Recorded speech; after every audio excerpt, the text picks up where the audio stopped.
माझ्या कुटुंबियाच्या समवेत जेव्हा मी बऱ्याचशा त्रासातून गेल्यानंतर आरामासाठी बाहेर गेले असताना 2006 कोटी रुपयांचा गैरव्यवहार, तुमचं लक्ष आहे का बघत होते मी, कारण मला जसे प्रश्न विचारले जाणार ह्याची मला कल्पना असावी. तर 206 कोटी रुपयांचा गैरव्यवहार झाला अशा प्रकारची बातमी मीडियामध्ये आली. 206 कोटीचा अपहार झाल्याच्या आरोपांची बातमी जेव्हा माझ्यापर्यंत पोचली, या बातम्याने तोपर्यंत राज्यामध्ये खळबळ माजली होती. मी जिथे होते तिथनं तात्काळ मीडियासमोर हा विषय नेण्यासाठी हजर झाले. जनतेसमोर हा विषय योग्य पद्धतीने जावा हेच माझं त्याच्या मागचं मुख्य ध्येय होतं. या विषयाचं माझ्या पद्धतीने जिथे मी होते, परदेशात होते, तिकडनं मी पूर्णपणे विश्लेषण केलं.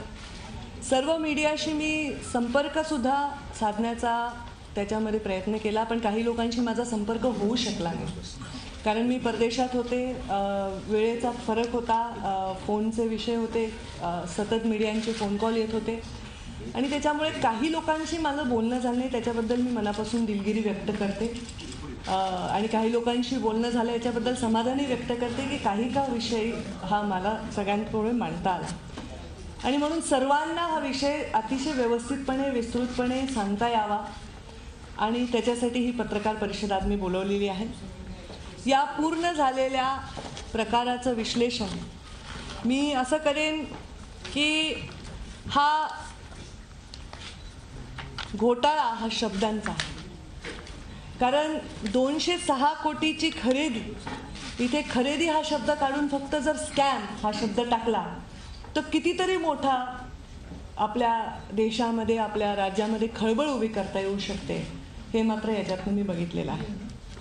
मी माझ्या समोर जे अनेक प्रश्न उभे केलेले आहेत त्याचं मी उत्तर देणारच आहे, पण तत्पूर्वी काही बातम्या, रात्रभर मी रिसर्च केली. माझ्याविषयी आलेल्या बातम्या, इंटरव्ह्यू, टॉक शोज, प्रिंट मीडियामधून आलेल्या बातम्या यांचा खूप अभ्यासही केला.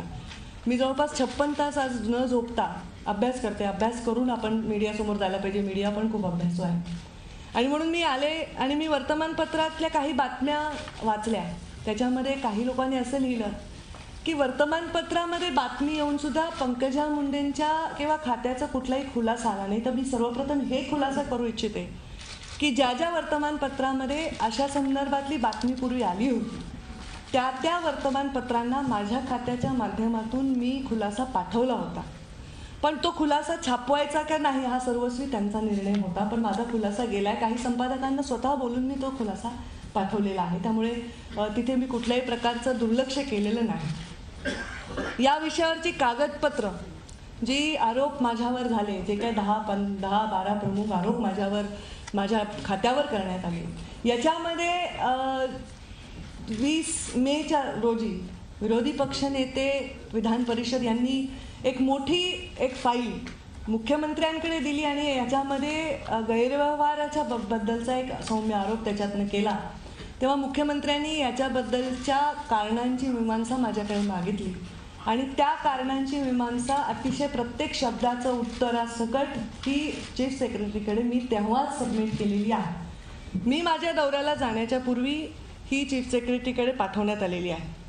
आणि त्याच्यामुळे तुमच्याकडे जी कागदपत्र आहेत किंवा मीडियाकडे जी कागदपत्र उपलब्ध आहेत, ही कागदपत्र हे आरोपांची फाईल आहे. ही आरोपांची फाईल आहे. याच्यामध्ये गैरप्रकार झाल्याचा कुठलाही त्याच्यामध्ये योग्य असा दाखला त्याच्यामध्ये दिला गेलेला नाही. आणि त्याच्यामुळे याचा खुलासा मी चीफ सेक्रेटरीकडे पूर्वीच केलेला आहे. आणि अशा प्रकारची खरेदी ही पूर्वी झालेली आहे. 2011-12मध्ये, 12-13मध्ये, 13-14मध्ये अशा प्रकारची खरेदी झालेली आहे. आणि याच्यामुळे मी पंकजा गोपीनाथ मुंडे मंत्री झाल्यानंतर काही लोकांना फेवर वगैरे करण्यासाठी हे केलं, तर त्याच्यामध्ये नवीन कुठलेच लोक आलेले नाहीत. हे पूर्वी काँग्रेसच्या राज्यामध्ये त्यांच्या मंत्र्यांनी केलेल्या रेट कॉन्ट्रॅक्टमधले हे झालेली खरेदी आहे. त्यामुळे नवीन व्यक्ती आला आहे ज्याला मी फेवर केलं आहे, हा आरोप मी पूर्णपणे ह्याचं खंडन करत आहे. मी याच्यामध्ये एकही रुपयाचा अपव्यय टाळण्याचा प्रयत्न केला. मंत्री मी 31 ऑक्टोबरला झाले, त्याच्यानंतर माझे खाते आम्हाला मिळाले, त्याच्यानंतर त्या खात्यांचा अभ्यास आम्ही केला. त्याच्यामध्ये महाराष्ट्र दुष्काळाच्या भीषण परिस्थितीमध्ये असताना जलसंधारणाचा एक महत्त्वाकांक्षी प्रकल्प हातात घेऊन त्याच्यावर काम करून महाराष्ट्रात रान उठवून अगदी प्रत्येक गावाला दुष्काळमुक्त करण्यासाठी महत्त्वाकांक्षी जलयुक्त शिवार अभियानाची योजना हाती. आणि हे सगळं करत असताना डिसेंबरचं अधिवेशन झाल्यानंतर आपल्याकडे आलेल्या बजेटवर विचारविनिमय झाला. विचारविनिमय करून यातला प्रत्येक निर्णय गेला. एकही रुपया माझ्याकडे आलेला, माझ्या खात्याकडे आलेला हा वाया जाऊ नये ही याच्या मागची अगदी प्रामाणिक भावना होती. हा जर फंड लॅप झाला तर केंद्र शासनाकडनं परत आपल्या राज्याला या मुलांसाठी फंड घेणं तेवढं सोपं काम नव्हतं. आणि म्हणून या फंडातनं काय करावं, हा जो आकडा तुम्हाला दिसतोय 206 कोटीचा, हा आकडा 206 कोटीचा दिसतोय कारण ह्याच्यामध्ये पूरक पोषण आहाराचा 1 रुपया जो वाढीव आम्हाला आला होता त्याच्यामुळे 122 कोटी रुपये त्याचे आहेत. आणि ते 122 कोटी रुपये हे फक्त पोषण आहारावरच खर्च करायचे असा नियम असल्यामुळे या मुलांच्या पोषण आहार त्यांच्यापर्यंत पोचण्यासाठी मग ती अंडी असतील, केळी असेल, दूध असेल, चिक्की असेल, या सगळ्या विविध विषयांवर चर्चा करून आम्ही हा निर्णय घेतला. पहिल्यांदा 42 कोटी रुपयांचा पहिल्यांदा इतिहासामध्ये हा पोषण आहाराचा पैसा डायरेक्ट अंगणवाडी सेविकांच्या हातामध्ये देण्याचं काम आम्ही केलं. आणि त्याच्यातून त्या मुलांना अंडी आणि केळी देण्यात आली. आणि मग त्याच्यामध्ये उरलेल्या पैशामध्ये आम्ही काही खरेदी केली. ही खरेदी काँग्रेसच्या सरकारमध्ये असलेल्या मंत्र्यांनी केलेल्या रेट कॉन्ट्रॅक्टवरच झालेली आहे. काही केंद्र शासनाचे रेट कॉन्ट्रॅक्ट आहेत, काही राज्य शासनाचे आहेत. त्यामुळे या खरेदीमध्ये मी कुठल्याही नियम धाब्यावर बसवलेला नाही. यामध्ये मी कुठलाही वाईट निर्णय घेतला नाही. मुलांना शुद्ध पिण्याचं पाणी द्यावं, म्हणजे म्हणणं काय आहे मला कळत नाही विरोधी पक्षाचंही, पाणी का दिलं शुद्ध पिण्याचं, मुलांना खायला का दिलं. ग्रोथ मॉनिटरिंग मशीन्स हा खूप महत्त्वाचा विषय आहे. कुपोषणावर आपण इतके वर्ष लढत आहोत, पण हे कागदावर लिहिणाऱ्या कुपोषण आपण त्यांनी इरॅडिकेट करू शकत नाही. आज प्रत्येक जमाना हा इलेक्ट्रॉनिक झालेला आहे.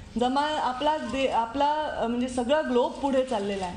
ह्याच्यावेळी कागदावर मुलांचं वेट आणि त्यांच्याबद्दलचे रेकॉर्ड न राहता हे कुठेतरी एक ट्रान्सपरंट सिस्टीम व्हावी आणि त्यांचं ग्रोथ मॉनिटर व्हावं. आणि खरंच कुपोषण आपण त्याच्यामध्ये लढतोय का, खरंच कुपोषण इरॅडिकेट करतोय का, हे लोकांसमोर यावं. यासाठी एक चांगली प्रभावी यंत्रणा करण्यासाठी हे काम केलेलं आहे. त्याच्यामुळे इथे कुठलाही मुलांना लागणारी पुस्तकं, त्यात ह्याच्यामध्ये लागणाऱ्या आवश्यक असणाऱ्या चटया, ह्या सगळ्या गोष्टी ह्या आवश्यकतेप्रमाणेच खरेदी केलेल्या आहेत. आणि या गोष्टींची पूर्वीसुद्धा खरेदी झालेली आहे. आपल्याला जर सांगायचं झाल्यास या गोष्टींमध्ये 2010-11 मध्ये 32 कोटी रुपयांची खरेदी झालेली आहे. याच्यामध्ये टेंडरिंगचा विषय नाही, केलेला गेलाही नाही. ह्याच्यामध्ये 2011-12 मध्ये परत 26 कोटी रुपयांची खरेदी झालेली आहे. त्याच्यानंतर 2012-13 मध्ये 164 कोटी रुपयांची खरेदी झालेली आहे. आणि 2014-15 मध्ये केवळ एका महिन्यामध्ये 59 कोटी रुपयांची खरेदी झाली आहे. 13-14 मध्ये 127 कोटी रुपयांची खरेदी झालेली आहे. म्हणजे 408 कोटी रुपये मी मंत्री होण्याच्या आधी या विविध वस्तूंच्या खरेदीवर खर्च झाले आहेत. मग त्या 408 कोटींना खरेदी म्हणायचं आणि पंकजा मुंडेंनी केलेल्या निर्णयांना स्कॅम म्हणायचं, हा पूर्णपणे हेतुपुरस्कर राजकीय आरोप माझ्यावर झालेला आहे. या आरोपांचं मी खंडन करते. कुपोषण हा महाराष्ट्राच्या चेहऱ्यावर लागलेला एक डाग आहे. तो डाग पुसून घेण्यासाठी आपल्याला धडाडीचे, धीराचे आणि अतिशय बोल्ड निर्णय घ्यायची गरज आहे. आणि असा निर्णय घेतल्याबद्दल, पैसा वाया न घातल्याबद्दल, त्या मुलांपर्यंत वस्तू पोचवल्याबद्दल जर त्याचे मला अशा प्रकारे माझी मानहानी होत असेल तर ह्याच्याबद्दल मी मनापासून खेद व्यक्त करते. माझ्यावर झालेल्या सगळ्या आरोपांचं मी खंडन करते. माझ्यावर सगळे झालेले आरोप हे चुकीचे राजकीय स्वरूपाचे आहेत. मी इथे नसताना फिजिकली याच्यावर कुठल्याही प्रकारचं मी एक्सप्लेनेशन द्यायला इथे उपस्थित नसताना हे केले गेलेले आरोप आहेत. आणि मी त्याच्याबरोबर समोर मीडियाच्या स्वतःहून आले. एखाद्यावर करप्शनचे चार्जेस लागल्यानंतर त्यांनी मीडियासमोर येऊन बोलणं आणि आपलं मत मांडणं हा सुद्धा त्याचा अधिकार आहे. जनतेसमोर खरं नेणं हा मीडियाचा अधिकार आणि गुणधर्म आहे. कारण जनतेसमोर खोटं नेणं आपल्याला ह्याच्यातनं साध्य करायचं नाही आणि म्हणून महाराष्ट्राच्या त्या लाखो करोडो जनतेसमोर खरं गेलं पाहिजे. ह्याच्यासाठी या पत्रकार परिषदेमध्ये मी माझ्या पत्रकार परिषदेमध्ये माझ्या विभागाचे सचिव संजय कुमारजी आणि माझ्या विभागामध्ये ICDSच्या कमिशनर विनीता सिंगल यांच्या समवेत इथे उभी आहे. माझ्या समोर झालेल्या सगळ्या आरोपांचं मी खंडन करण्यासाठी इथे आलेली आहे. मी मगाशीच म्हणलं, त्यामुळे मी प्रत्येक आरोपाप्रमाणे ह्याचं खंडन करणार आहे. आरोप क्रमांक 1 त्याचं खंडन, आरोप क्रमांक 2 त्याचं खंडन. ते थोडंसं आपण लक्षपूर्वक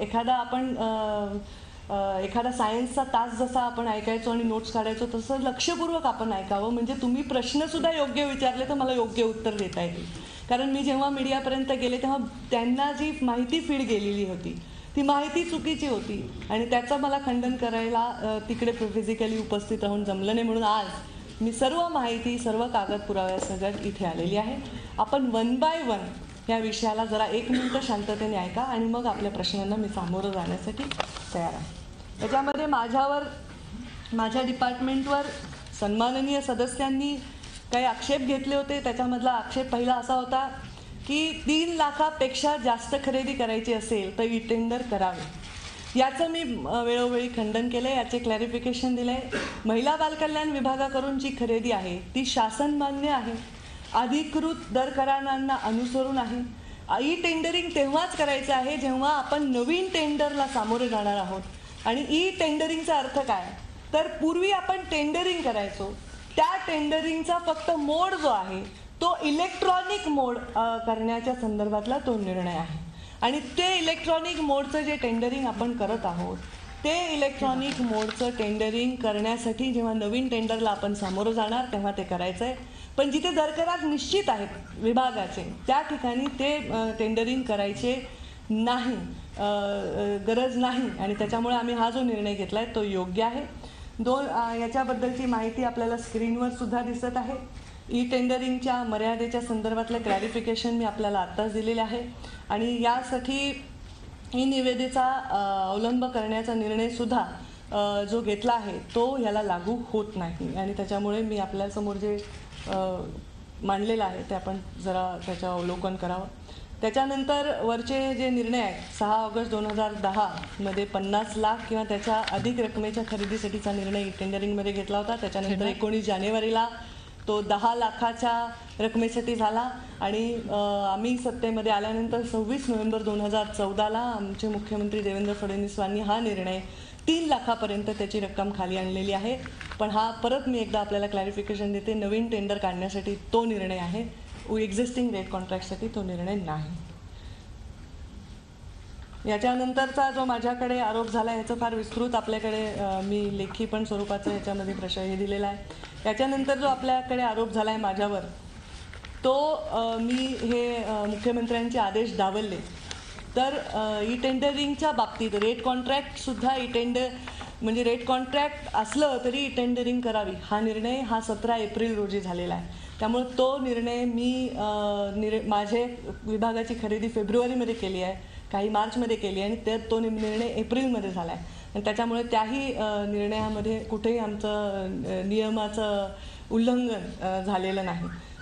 दुसरा विषय माझ्याकडे जो आलेला आहे त्याच्यामध्ये मायक्रोन्यूट्रिएंट चिक्कीचा विषय आहे. या मायक्रोन्यूट्रिएंटची चिक्कीचा हा दर करार हा सुद्धा काँग्रेसचे मुख्यमंत्री आणि काँग्रेसच्या महिला बालकल्याण मंत्री असताना आणि काँग्रेसचेच उद्योगमंत्री म्हणजे योगायोगाने काँग्रेसचेच हे सगळे खाते होते. ज्या काँग्रेसने माझ्यावर आरोप केला आहे त्यांच्याच मुख्यमंत्र्यांच्या काळात त्यांच्याच उद्योगमंत्र्यांच्या खात्यामध्ये हे रेट कॉन्ट्रॅक्ट झालेला आहे. आणि हा रेट कॉन्ट्रॅक्ट हा पर्टिक्युलर कंपनीसाठी आरक्षित त्यांनी त्यावेळी केलेला आहे. जेव्हा आम्हाला ही खरेदी करायची होती तेव्हा जर 10 रेट कॉन्ट्रॅक्ट माझ्यासमोर उपलब्ध असते आणि 10 रेट कॉन्ट्रॅक्टपैकी मी एकाला जर दिलं असतं तर त्याला फेवर करणं म्हणतात. पण जेव्हा माझ्याकडे एकच रेट कॉन्ट्रॅक्ट अख्ख्या देशामध्ये अख्ख्या राज्यामध्ये होता तेव्हा मी त्यांना जे काम दिलेलं आहे ते कृपया आपले फोन कोणाचे ते बंद करा. आणि त्यामुळे ते रेट कॉन्ट्रॅक्ट जे उपलब्ध होतं जे काँग्रेसच्या काळात झालेलं होतं त्या रेट कॉन्ट्रॅक्टवरच हा काम दिला आहे. त्यामुळे मी कोणाला फेवर केलं आहे असं म्हणणं याच्यामध्ये योग्य होणार नाही. या चिक्कीच्या बाबतीत मी मगाशी सगळ्यांनी दाखवलं की मी 206चीच चिक्की घेतली वगैरे असं झालेलं नाही. त्याच्यामध्ये आम्ही 42 कोटी रुपये डायरेक्ट अंगणवाडीला दिलेत अंडी आणि केळीसाठी. त्याच्यामध्ये ही मायक्रोन्यूट्रिएंटची चिक्की आहे, याच्यामध्ये मायक्रोन्यूट्रिएंट्स आहेत, याच्यामध्ये गूळ आहे, शेंगदाणा आहे, आयर्न आहे, या मुलांना शक्तिवर्धक आहे. ही चिक्की जास्त काळ राहू शकेल, ही मुलं आवडीने खातात, घरी नेऊन ती खाऊ शकतात, याच्यासाठी ह्या चिक्कीला पूर्वी जेवढा निधी होता 30 कोटीची चिक्की पूर्वी घेतली गेली होती आणि आता आम्हाला योगायोगाने तो निधी भरपूर उपलब्ध झाला होता. तर आपण जास्तीत जास्त अंगणवाड्यापर्यंत हे पोहोचवू शकतो म्हणून हा निर्णय केला गेलेला आहे. याच्यामध्ये या चिक्कीची प्रयोगशाळेत तपासणी व्हावी अशी मागणी केली होती, तर ती सुद्धा तपासणी आम्ही केलेली आहे. त्याचे सर्टिफिकेटसुद्धा माझ्याकडे आहेत. ते सर्टिफिकेट आपल्याला इथे ह्याच्यावर दिसतील. तर त्या चिक्कीचा दर्जा चांगला असल्याबद्दलही सुद्धा प्रयोगशाळेतून आम्ही खात्री करून घेतली आहे. श्रेष्ठ समाजसेवक आदरणीय अण्णा हजारे यांनी सुद्धा असा एक सूचना केली होती मीडियाच्या माध्यमातून की ह्याची दर्जा तपासून घ्यावा, तर तो दर्जासुद्धा आम्ही त्याच्यामध्ये तपासून घेतलेला आहे. हा दर्जा चिक्कीचा तपासण्यासाठी Balaji test lab private limited Delhi, accurate laboratory Ahmedabad, Ashwamedh laboratory Nashik, म्हणजे विविध ठिकाणाहून आम्ही हे एकावर घेऊन न बसता विविध ठिकाणाहून आम्ही हा दर्जा तपासलेला आहे. तिसरा विषय आहे प्लास्टिक चटईचा. भवानी एंटरप्राइजेस ला चटई पुरवण्यासाठी आम्ही चटईचे दर वाढवले वगैरे अशा काही प्रकारचा आरोप माझ्यावर झालेला आहे. तर असं कुठलाही आम्ही दर वाढवलेला नाही. या चटईला 12 बाय 15 फूट आकाराची ही चटई आहे आणि 12 बाय 15 फूट आकाराची चटई जर मार्केटमधून घ्यायची असेल तर ती 2250 रुपयाला बसते. आम्ही ही चटई 1400 रुपये, किती 1422 रुपयाला पॅकेजिंग अँड हँडलिंग सकट ती चटई आहे आणि 2 कोटी काही लाख रुपयांची ही खरेदी आहे. त्याच्यामुळे याच्यामध्ये सुद्धा कुठलाही नियम डावललेला नाही. कुठलंही प्राईज एस्केलेशन, पंकजा मुंडे मंत्री असताना ह्याचा दर वाढवा, त्याचा दर कमी करा असा कुठलाही निर्णय झाला नाही. जे दर करार निश्चित झाले होते त्याच्याप्रमाणेच ही खरेदी झालेली आहे. त्यामुळे हा आरोप मी याचं खंडन करते. जगद्गुरू प्रिंटिंग प्रायव्हेट लिमिटेड कॉपीराईट याच्याबद्दलही एक मुद्दा उचलला गेला की कॉन्ट्रॅक्टरच्या नावाने डायरेक्ट चेक कॉन्ट्रॅक्टरच्या नावाने डायरेक्ट चेक दिला गेला आहे. हाही आरोप धादांत खोटा आहे. जगद्गुरू प्रिंटिंग जे प्रायव्हेट लिमिटेड आहे या जगद्गुरू प्रायव्हेट लिमिटेडच्याच नावाने हा चेक दिला गेलेला आहे. ह्या मुंबईच्या जगद्गुरू कंपनीकडे 5 कोटी 60 लाख पुस्तिकांची खरेदी केलेली आहे. हा धनादेश कंपनीच्या नावे न काढता भानुदास टेकावडेच्या नावाने काढले असा विरोधी पक्षाकडून आरोप झाला. तो आरोप धादांत खोटा आहे. चेकचे सुद्धा प्रूफ आपल्याकडे आहेत. त्यामुळे आपण आरोप करणाऱ्यांच्या क्रेडिबिलिटीवर सुद्धा मीडियाने प्रश्न विचारा आणि उभा करावा अशी मी याच्या माध्यमातून आपल्याला विनंती करते. नंतरचा एक विषय माझ्यापर्यंत आलेला आहे तो म्हणजे 4500 रुपयाचा वॉटर फिल्टर प्रस्तावित केला होता परंतु 5200 रुपयांना घेतला असा आरोप माझ्यावर केला गेला. याचा खुलासा मी आपल्याला देते. आपण ती स्लाईड लावावी. याच्यामध्ये रेट कॉन्ट्रॅक्ट सगळ्यांचे झालेले आहेत. 1 कोटीपर्यंतची जर खरेदी करायची असेल आणि 25 लिटरचा जर आपल्याकडे स्टोरेज टँक त्या वॉटर फिल्टरवर आणायचा असेल तर 5220 रुपये किंमत आहे. 1 कोटी रुपये ते 2 कोटी रुपयापर्यंतची खरेदी करायची असेल तर त्याची किंमत 5292 आहे. 2 ते 3 कोटी रुपयापर्यंतची खरेदी करायची असेल 25 लिटरच्या टँक सकट तर 5220 त्याची किंमत आहे. हे सगळं आपल्याला आता त्या वरती दिसतंय. मी वाचून आपला वेळ घेणार नाही. त्या स्लाईडवर दिसत आहे. त्यामुळे ती चुकीची साईड लावा. त्यामुळे इथे सुद्धा कुठलंही प्राईस एस्केलेशन झालं नाही. विदाऊट टँक आणि टँक असे 2 रेट कॉन्ट्रॅक्ट असल्यामुळे पळवू नका ना. माझं बोलणं होईपर्यंत जे मी बोलते तेच स्लाईड तिथे राहू द्या. ठीक आहे. आता पळायचा काही विषयच नाही. मी इथून पळणारच नाही तुमच्या प्रश्नाला उत्तर दिल्यापेक्षा. त्यामुळे इथे सुद्धा कुठलाही नियम धाब्यावर बसवलेला नाही. त्या मुलांना शुद्ध स्वच्छ पिण्याचं पाणी मिळावं याच्यासाठी हा निर्णय घेतला गेलेला आहे. याच्यामध्ये कुठलाही प्राईस एस्केलेशन झालेलं नाही. रेट कॉन्ट्रॅक्टप्रमाणेच ही खरेदी झालेली आहे. याच्यामध्ये सुद्धा काही आरोप आहेत की त्याचं मॅन्युफॅक्चरिंग आहे का वगैरे. तर ह्याची जी टेंडर प्रक्रिया राबवली गेलेली आहे त्याच्यामध्ये मॅन्युफॅक्चरर आणि सप्लायर ह्या दोघांनाही टेंडरमध्ये कॉल केलं गेलं असल्यामुळे याच्यामध्ये हा पण आरोप चुकीचा आणि दिशाभूल करणारा आहे. त्याच्यामुळे ती फॅक्टरी त्या ठिकाणी आहे का, त्यांची स्वतःची फॅक्टरी आहे का, वगैरे या विषयांना इथे कुठलीही म्हणजे ह्याला कुठलाही बेस नाही आणि हा परत कॉन्ट्रॅक्ट त्या डिपार्टमेंट इंडस्ट्रीजकडनं झालेला आहे, माझ्याकडनं हा डिपार्टमेंट झालेला नाही. औषधाच्या किटच्या संदर्भात सुद्धा एक विषय उभा केला. मी काल जेव्हा रिसर्च करत होते तेव्हा मी काही मीडियाने तपासलेले व्हिडिओ पण पाहिले की प्रिस फार्मास्युटिकल कंपनीकडे ते गेले. प्रिस फार्मास्युटिकल कंपनीमध्ये फक्त एक डायक्सलोस औषध, एक औषध आणि मलम बनतो आणि बाकीच्या गोष्टी बनतच नाही. तर या गोष्टीचा आणि त्यांच्या मेडिकल किटचा काहीही संबंध नाही. आपल्याकडे जे मेडिकल किट आपण घेतलेलं आहे त्याच्यामध्ये काही वस्तूंनी केंद्र शासनाने आपल्याला जी यादी दिलेली आहे त्या मुलांना इट इज फॉर इमर्जन्सी, कोणाला लागलं तर जखमेवर औषध लावण्यासाठी, त्या जंतांच्या गोळ्या देण्यासाठी, पेन किलरसाठी, जे कोणीही हँडल करू शकतं, ज्याला डॉक्टरचा किंवा कशाचा फारसा त्याला प्रिस्क्रिप्शन लागत नाही, अशीच फक्त त्याच्यामध्ये औषध आहे. आणि ह्याच्यामध्ये त्यांनी ते मॅन्युफॅक्चर करावं. आता पॅरासिटामॉल समजा पेन किलर आहे, ती त्यांनी मॅन्युफॅक्चर करण्याचा विषय येत नाही. ते जे काही मॅन्युफॅक्चर करतात त्यांनी टेंडरमध्ये भाग घेऊन ते तिथे आलेले आहेत लोएस्टमध्ये, आणि तर हा विषय सुद्धा टेंडरिंगच्या निर्णयातून झालेला आहे. त्यामुळे इथे कुठेही त्यांनी ते सर्व मॅन्युफॅक्चर करावा अशा प्रकारचा तिथं अपेक्षितही नाही. मी मगाशीच आपल्याला हे क्लॅरिफाय केलं आहे की टेंडर बोलवताना सुद्धा मॅन्युफॅक्चरर आणि म्हणजे सप्लायर म्हणजे ते काय म्हणतात उत्पादनकर्ता आणि अधिकृत विक्रेता ह्या दोघांनाही त्याच्यामध्ये समावेश असल्यामुळे हे त्याच्यामध्ये फिट झाल्यामुळे हे त्याच्यामध्ये लोक आलेले आहेत. सगळ्यात महत्त्वाचा विषय माझ्या दृष्टीने वाटतो की मी एवढ्या कॉन्फिडेंटली प्रत्येक विषयावर बोलले ते म्हणजे स्टील टाटाची खरेदी. ही मात्र विषय मला स्वतःलाही त्याच्याबद्दल मीडियाला काही खुलासा करायचा आहे. ह्याच्यामध्ये सुद्धा दरकरार ठरलेले आहे.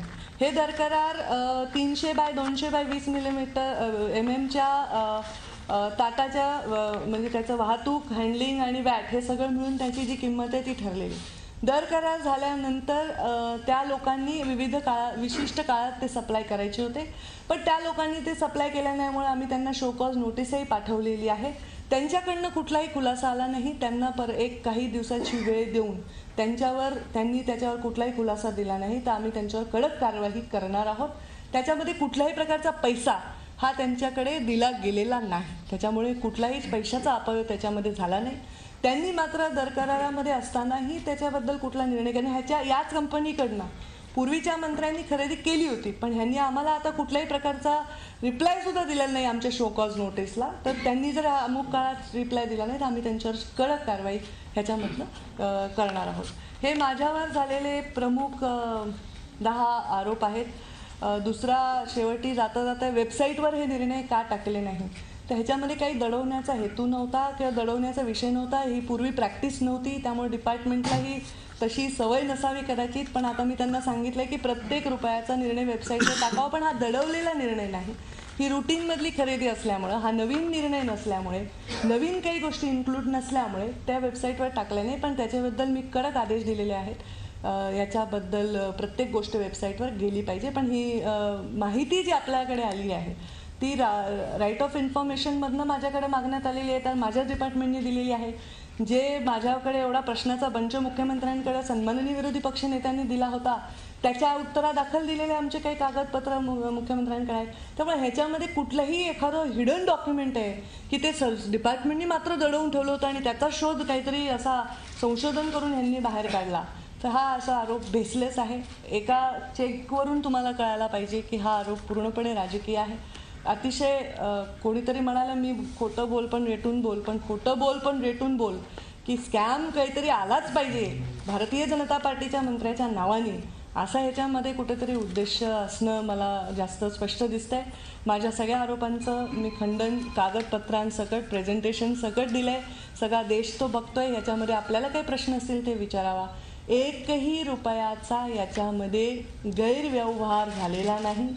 तरीही ज्या दिवशी ही बातमी आली त्या दिवशी मी स्वतः मुख्यमंत्र्यांना फोन केला आणि मुख्यमंत्र्यांनी त्याचा आपल्या मीडियाच्या स्टेटमेंटमध्ये उल्लेखसुद्धा केला की सर याच्याबद्दल तुम्हाला काही चौकशी करायची असेल तर माझी पूर्णतः तुम्हाला याच्याबद्दल म्हणजे सहकार्य राहील. तुम्ही जो निर्णय घ्याल तो मला मान्य राहील.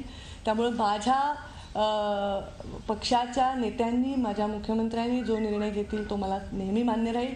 कुठल्याही चौकशीसाठी मी आणि माझं खातं याच्यामध्ये तयार आहे.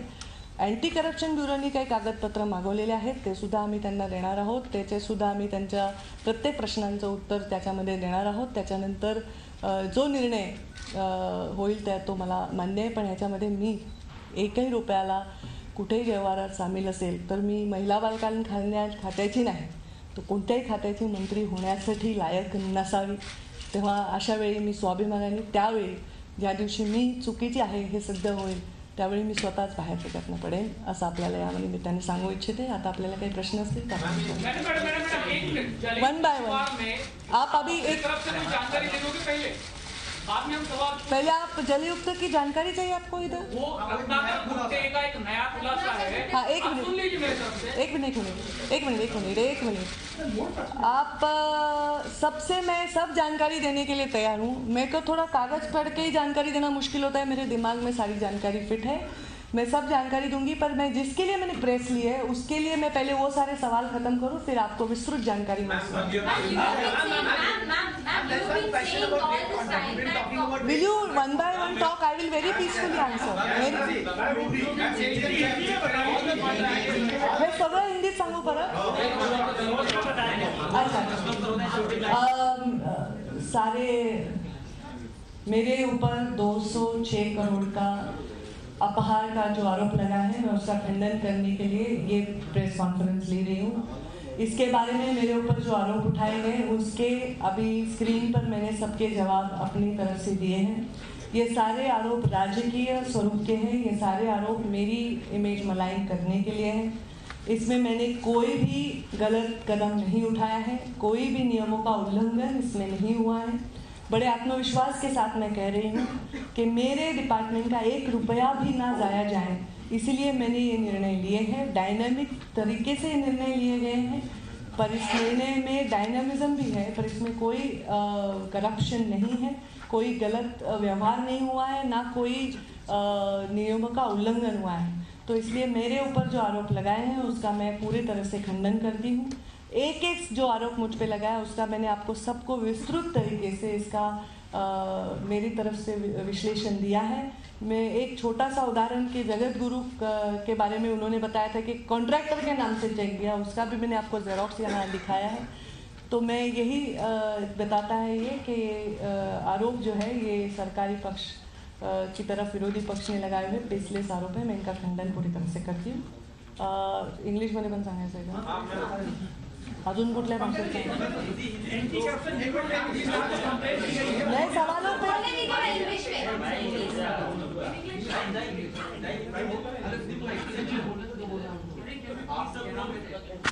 as I call it a word game. All this while I was not in the country, and there were these allegations against me that 206 crores scam happened under my leadership. I don't agree with all this. I don't accept these allegations. Very clearly I have told this to media also in my several interviews and my bites that I have not broken any rules. I have not introduced any new person in this whole system. क्षमता नाही, जेवढं contract दिलं होतं तरी काँग्रेसने हा सातत्याने घोटाळा केला असं जर आपलं म्हणणं असेल किंवा जे दिसत असेल तर त्याच संस्थेला पुन्हा हे कॉन्ट्रॅक्ट का दिलं की त्यांची क्षमता नाहीये. आता हे पहा, याची क्षमता नाही आहे का आहे हे तपासण्याचा विषय ऑलरेडी झाल्यामुळेच ते रेड कॉन्ट्रॅक्टमध्ये आहे. आत्ता जी आम्ही त्यांना ऑर्डर दिली त्याच्यातली 80% ऑर्डर ही तयार आहे आणि पैसे मात्र आम्ही 40% दिलेत. म्हणजे आम्ही ज्या पद्धतीने पेमेंट्स करतोय त्याच्यामध्ये आम्ही फार क्लिअर आहोत आणि त्याच्यामुळे त्यांची कॅपॅसिटी नाही म्हणणं हे चूक राहील. आणि त्यांची कॅपॅसिटी नाही आहे का आहे हे तपासणं सुद्धा परत तो विषय उद्योग विभागाचा आहे. त्यामुळे त्यांनी जेव्हा त्यांच्यावर रेड कॉन्ट्रॅक्ट केले तेव्हा त्यांच्या क्षमतेच्या नुसारच केले असतील. पूर्वीच्या गव्हर्नमेंटने त्यांच्याकडनं जी चिक्की घेतली ती त्यांनी त्यांच्या क्षमतेच्या नुसारच वाटप केली असेल. त्यामुळे त्यांची क्षमता आहे का नाही हा तपासण्याचा विभाग वेगळा आहे. हा तपासण्याचे निर्णय अहमदनगर जिल्ह्यातून सुरू झाला, तिकडे हे चिक्कीचे सॅम्पल्स पकडले गेले आणि हे 13 साली ज्याचं एक्सपायरी झाले असे पॅकेट सप्लाय केले होते. त्यामुळे ह्याची परत तुम्ही फेर चौकशी ऑफकोर्स त्याचं ऑलरेडी आम्ही त्याच्यावर निर्णय घेतलाय. ते सगळे त्यांचं डिस्पॅच केलेलं जे काही त्यांनी चिक्की दिली होती ती सगळी वापस मागवलेली आहे. त्यांना तसे आदेश दिलेले आहेत. त्यांनी व्यवस्थित चिक्कीचा सप्लाय नाही केला तर आम्ही त्यांच्यावर कारवाई करू. 13-14 मध्ये चिक्कीची जी ऑर्डर दिली गेली मी बोलते ना आपल्याला एकाला कोण बोलतंय 20 मई को मला फ्लॅशमुळे दिसत नाही. 20 मई को विरोधी पक्ष नेता विधान परिषद ने एक शिकायत मुख्यमंत्री के पास की और वहां से ये पूरा मामला मुख्यमंत्री के पास पहुंचा. मुख्यमंत्री ने आपसे स्पष्टीकरण मांगा. वो फाइल बाद में मीडिया तक आई, ऐसा आपका कहना है. जानना यह है जो कागजात विरोधी पक्ष नेता के पास हैं और मुख्यमंत्री के पास हैं, लीक कहां से हुए, सीएम ऑफिस से या मुख्य विरोधी पक्ष नेता से? मैंने ऐसा कहा नहीं कि वो फाइल लिटरली आपके पास आई. मैंने ये कहा जो इन्फॉर्मेशन मैंने मुख्यमंत्री के पास दी है वही राइट ऑफ इन्फॉर्मेशन के थ्रू मैंने जिन्होंने मेरे सवाल खड़े किए उनको दी है.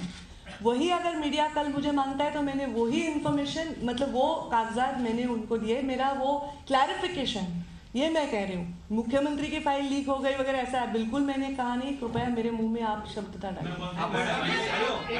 अग्री तुम्ही बोला तुम्ही. चिक्कीचं आपण जे सांगितलं की 2013-14 मध्ये त्या चिक्कीच्या संदर्भात मुख्य सचिवांच्या अध्यक्षतेखाली एक बैठक झाली. नागपूर हायकोर्टाने ऑर्डर दिली होती की कुठलीही रेट कॉन्ट्रॅक्ट वरच सगळं हे करू नका, तुम्ही ई निविदा करा. ज्या पद्धतीने आता ही खरेदी झालेली आहे ती सचिवांचे आदेश डावलून मुख्य सचिवांचे आदेश डावलून झालेली आहे. त्याचे पेपर्स आहेत तसे बाहेर आलेले, त्याच्याबद्दल काय? मुख्य सचिवांचे आदेश कुठल्याही प्रकारचे याच्यामध्ये डावलले गेलेले नाही. या चिक्कीचा रेट याच्यामध्ये आहे का आपल्याकडे? या चिक्कीचं रेट कॉन्ट्रॅक्ट आहे का म्हणजे मी तुम्हाला मीडियावर सांगते की रेट कॉन्ट्रॅक्टच्याच बळावरी मी चिक्की घेतलेली आहे. असेल तर तोही इथे दाखवलं दाखवा तो रेट कॉन्ट्रॅक्ट दाखवा. ह्या चिक्कीचा रेट कॉन्ट्रॅक्ट आम्ही आमच्याकडे आहे. तो रेट कॉन्ट्रॅक्ट एक्झिस्टिंग असल्याशिवाय मी एवढे मोठे रिस्क घेणार नाही. त्याच्यामध्ये एक मिनिट यांच्या प्रश्नाचं उत्तर होऊ द्या. म्हणजे जगासमोर क्लिअर झाला पाहिजे. आता तुम्ही जगतपूर्वीविषयी येतच नाही. तुम्हाला त्यांनी सांगितलं की ती खोटा चेक दिला म्हणजे काही गोष्टी अशाही क्लिअर करा ना. असं कसं चिक्कीचं माझ्याकडे रेट कॉन्ट्रॅक्ट नाही मग नाही क्लिअर झालं तेच म्हणजे जे मी केवळ ते क्लिअर केलं नाही. मी सगळंच क्लिअर केलेलं आहे. फक्त आता ते मांडण्यावर आहे. मी आपल्या सर्वांना एकच विनंती करू इच्छिते की रेट कॉन्ट्रॅक्ट चिक्कीचा आहे. CS च्या मीटिंगमध्ये जे मिनिट्स आहेत त्याच्यामध्ये त्यांची जी चर्चा झालेली आहे अशा प्रकारचा आदेश की कुठलाही आमच्याकडे नाही.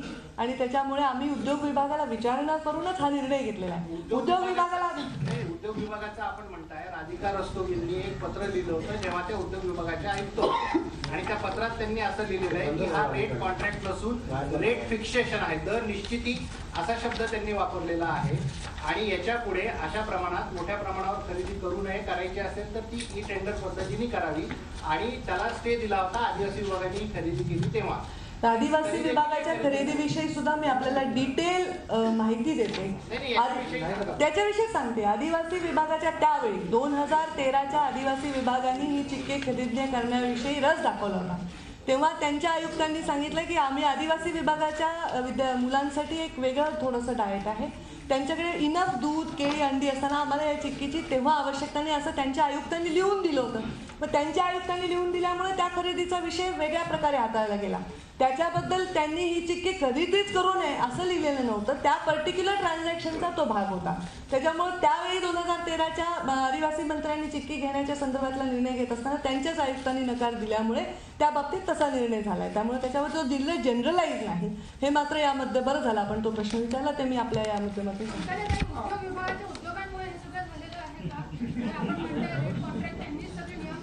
हे सगळं झालं आहे का हेच मला मान्य नाही. त्याच्यामुळे मी कोणावर टिप्पणी करू शकत नाही. हे काही झालेलं नाही. हा प्रत्येक रुपया हा त्या लहान मुलांसाठी त्या माझ्या अंगणवाडीसाठी खर्च झालेला आहे. त्याच्यात कुठल्याही प्रकारचे गैरव्यवहार किंवा अपार किंवा काय इरेग्युलरिटी सुद्धा झालेली नाही.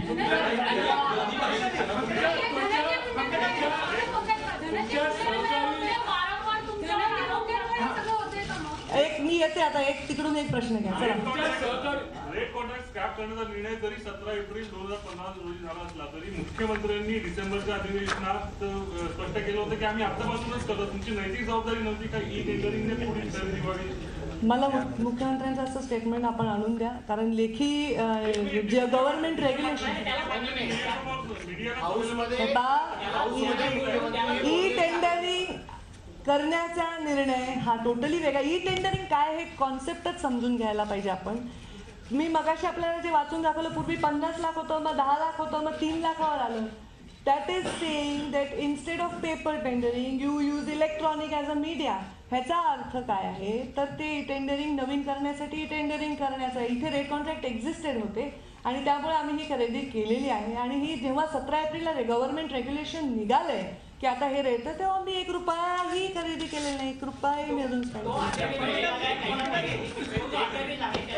नवीन ई टेंडरिंग असा उल्लेख नाही. सगळ्यात पहिले जो 18 डिसेंबर नवीन ई टेंडरिंग असा त्याच्यात उल्लेख नाही जो 18 तारखेचा अध्यादेश काढलेला आहे. पण त्याच्यात असाही उल्लेख नाही की रेट कॉन्ट्रॅक्टनी खरेदी करू नये. माझा प्रश्न पूर्ण होऊ दे. कारण की आपण सत्तेवरती जेव्हा आलात तेव्हा आपण आश्वासन दिलं होतं की हे सरकार पारदर्शकपणे काम करेल. तुम्ही सांगितलं तुमच्या आधी मंत्री होण्याच्या आधी 408 कोटींची अशाच पद्धतीने खरेदी झाली होती. तो काँग्रेसच्या पावलावरती पाऊल ठेवूनच तुम्ही अशी खरेदी कशाला केली? तुम्ही ई टेंडरिंग का करू शकला नाही? या काँग्रेसच्या पावलावर पाऊल ठेवून ही खरेदी झालेली नाहीये. कारण या रेट कॉन्ट्रॅक्ट एक्झिस्टिंग आहेत त्याच्यावर खरेदी केली आहे आणि त्याच्यामुळे मी काय करू शकले असते त्यावेळी बेस्ट ते मी केलेलं आहे. फक्त आता ती जी गोष्टी मी घेतल्या आहेत त्या पोचल्या का नाही लोकांपर्यंत ही एक मोठी यंत्रणा आहे. म्हणजे या यंत्रणेवर आपला अंकुश असला पाहिजे जो अंकुश आम्ही याच्यामध्ये पूर्णपणे ठेवलेला आहे. ई टेंडरिंगमध्ये उल्लेख असा नाही तर उल्लेख असाही नाही आहे. त्याच्यामुळे आपण ह्याच्यात काहीतरी शोधायचं म्हणून शोधत असाल तर माहीत नाही. पण मी स्पष्ट आपल्याला सांगते की हा 1ही रुपया ह्याच्यामध्ये मी आणि जाहीर सांगितलं की ह्याच्यात 1ही रुपया चूक कुठली असेल तर मी त्याच्याबद्दल जबाबदारी स्वीकारेन ना जेव्हा मला त्याच्यात तपासणीनंतर. तुम्ही एक प्रश्न असा आहे, तुम्ही म्हणाले केंद्र सरकारकडनं आम्हाला पैसा आला होता.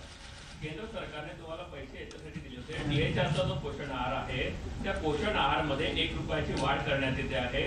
त्यामुळे केंद्र सरकारने 1 रुपया तुम्हाला दिलेला आहे. जर पोषण आहारच्या बचत गटांना जो पैसा द्यायचा होता बचत गटांना तुम्ही 1 वर्ष जो पैसा देऊ शकला नाही आणि तो पैसा थेट तुम्ही एका कॉन्ट्रॅक्टच्या चिठ्ठी खरेदीला दिला तर तो सगळा पैसा मी एका कॉन्ट्रॅक्टरला दिला नाही आणि मी तोही प्रयत्न केला. तो बचत गटांना का दिला नाही आणि तो मी प्रयत्न तर पहिला तोच केला. पण त्यांचे जे कंत्राट होते ते कंत्राट आणि त्याचं टेंडरिंग पूर्वी झालं होतं आणि त्याच्यामुळे हा पैसा जो आलेला आहे तो त्याच्यामध्ये ॲड करणं ते कंत्राट पूर्वी झाल्यामुळे शक्य नव्हतं. हे फायनान्स डिपार्टमेंटशी आम्ही सगळे ॲडवाईस घेऊन हे काम केलेलं आहे. मी कसं समजा माझ्यासाठी सगळ्यात सोपा मार्ग तो होता. मी पहिला मार्ग तो अवलंबण्याचा प्रयत्न केला पण त्याच्यामध्ये काही तांत्रिक अडचणी होत्या आणि त्याच्यामुळे ते करणं शक्य नव्हतं म्हणून मला हे करावं लागलं. प्राजक्त प्रत्यक्षात जी तुम्ही म्हणताय की चिठ्ठी खरेदी केली आणि आम्ही पोहोचवली पण ती प्रत्यक्षात पोहोचलेली नाही. अंगणवाड्यांमध्ये गेल्या 2 वर्षांपर्यंत पासून जी आहे ती चिठ्ठी पोहोचलेली नाही आणि इकडचे पीडीओ म्हणतायत की आम्हाला ते आदेशही नाहीयेत चिठ्ठी वाटण्याचे. पोहोचली नाही. तुम्ही एकीकडे म्हणता चिक्की काहीतरी निघालं एकीकडे